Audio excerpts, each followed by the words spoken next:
ఒక గ్రామంలో ఒక కేక్ విక్రేత ఉండేవాడు. అతను ప్రతిరోజు తాజా కేకులు మరియు కుకీలను తయారు చేసి మరుసటి రోజు అమ్మకానికి రాత్రి అల్మారాలో ఉంచేవాడు.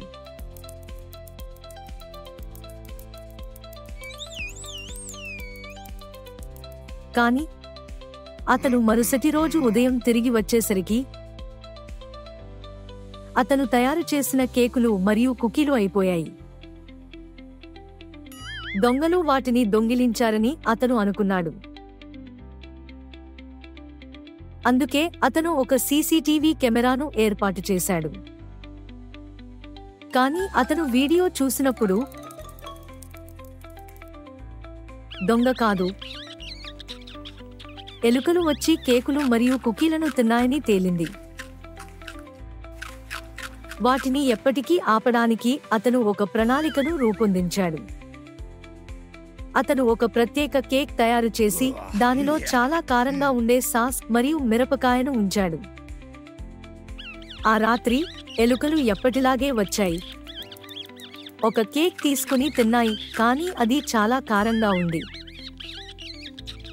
ఎలుకలు మసాలాను చూసి అరిచాయి మరియు పారిపోయాయి. ఆ రోజు నుండి ఎలుకలు తిరిగి రాలేదు. అమ్మకందారుని కేక్ మరియు కుకీలు సురక్షితంగా ఉన్నాయి.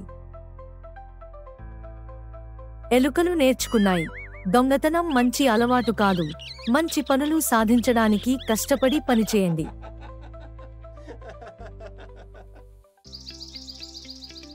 ఒక హరితమైన అడవిలో ఒక చిన్న ఎలుక స్వేచ్ఛగా, ఆనందంగా జీవించేది.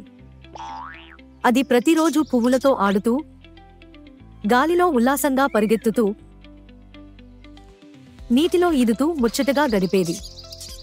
ఒకరోజు ఆ అడవిలోకి ఒక పెద్ద ఏనుగు వచ్చింది. దాని అడుగుల శబ్దం భూమిని కంపించేసింది. దాని ఊపిరి శబ్దం కూడా మబ్బును మ్రోగినట్టు వినిపించింది. మిగతా జంతువులన్నీ భయంతో పరిగెత్తి దాక్కున్నాయి. కాని చిన్న ఎలుక మాత్రం నిశ్శబ్దంగా ఉండిపోయింది. ఆ ఎలుక నేరుగా ఏనుగును ఎదుర్కొని ఇలా చెప్పింది, నమస్తే పెద్ద ఏనుగుగారు. ఇక్కడ అందరూ మంచివారు. ఇక్కడ ఎవ్వరూ ఎవరినీ బాధించరు. మీరు ఇక్కడ సంతోషంగా ఉండొచ్చు. ఏనుగు చిరునవ్వుతో చూసి ఇలా అన్నది, ధన్యవాదాలు చిన్న ఎలుక. నువ్వు ధైర్యంగా మాట్లాడుతున్నావు. మన ఇద్దరం స్నేహితులుగా ఉండమంటావా?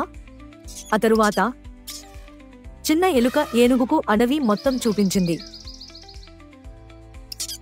వారు కలిసి ఆడుతూ, నవ్వుతూ మంచి స్నేహితులయ్యారు. ఒకరోజు ఎలుక అనుకోకుండా లోతైన గొయ్యిలో పడిపోయింది. అది సహాయం, సహాయం అంటూ కేక వేసింది. కానీ దాని శబ్దం ఎవరికీ వినిపించలేదు. అయితే ఏనుగు చెవికి మాత్రం ఆ శబ్దం స్పష్టంగా వినిపించింది. వెంటనే పరిగెత్తుకుంటూ వచ్చి ఏనుగు చిన్న ఎలుకను రక్షించింది. ఆ సంఘటన తరువాత వారి స్నేహం మరింత బలపడింది. వారు ప్రతిరోజూ కలిసి ఆడుతూ, పాడుతూ, కథలు పంచుకుంటూ కాలం గడిపారు. మిగతా జంతువులన్నీ వారి స్నేహాన్ని చూసి ఆనందించారు. అడవిలో ఐక్యత, స్నేహ బంధం పెరిగింది. అన్ని జంతువులు ఒకదానితో ఒకటి స్నేహంగా జీవించాయి.